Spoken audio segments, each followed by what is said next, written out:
नमस्कार. मनातल्या कल्पना सत्यात उतरवणं हेच माणसाच्या आयुष्यातलं खरं आव्हान असतं. कोणत्याही क्षेत्रात नेतृत्व करणं म्हणजे हुकूमत गाजवणं नसून जबाबदारी स्वीकारून लोकांना योग्य दिशा दाखवून त्यांना सोबत घेऊन प्रगती करणं होय. एखादा ज्या कर्मानं दुसऱ्याला छळतो त्याच कर्मानं त्याचा सर्वनाश होतो. मग कितीही ताकद किंवा पैसा असू द्यात.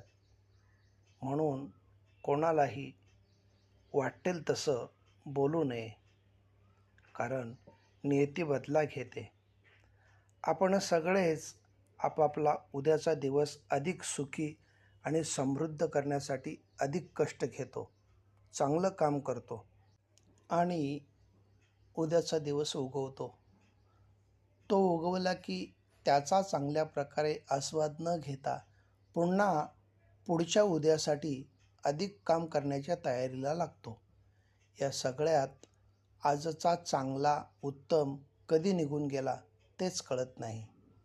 सत्ता, संपत्ती, उपलब्ध साधने आणि प्राप्त कौशल्ये यांची घमेंड आणि मस्ती फार काळ टिकत नाही. अति झाले की नियती एका फटक्यात भल्याभल्यांची माती करते. आयुष्यातील सर्वात मोठी शिक्षा म्हणजे स्वतःला समजावून घेणं. जेव्हा आपण स्वतःला समजावून घेऊ तेव्हा जगाशी संवाद साधणं सोपं जातं.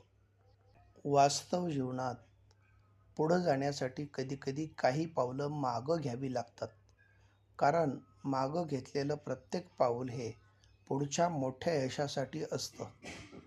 आयुष्यात काही गोष्टींना वेळीच पूर्णविराम देता आला की बऱ्याच गोष्टी पूर्ण करणं सोपं होतं.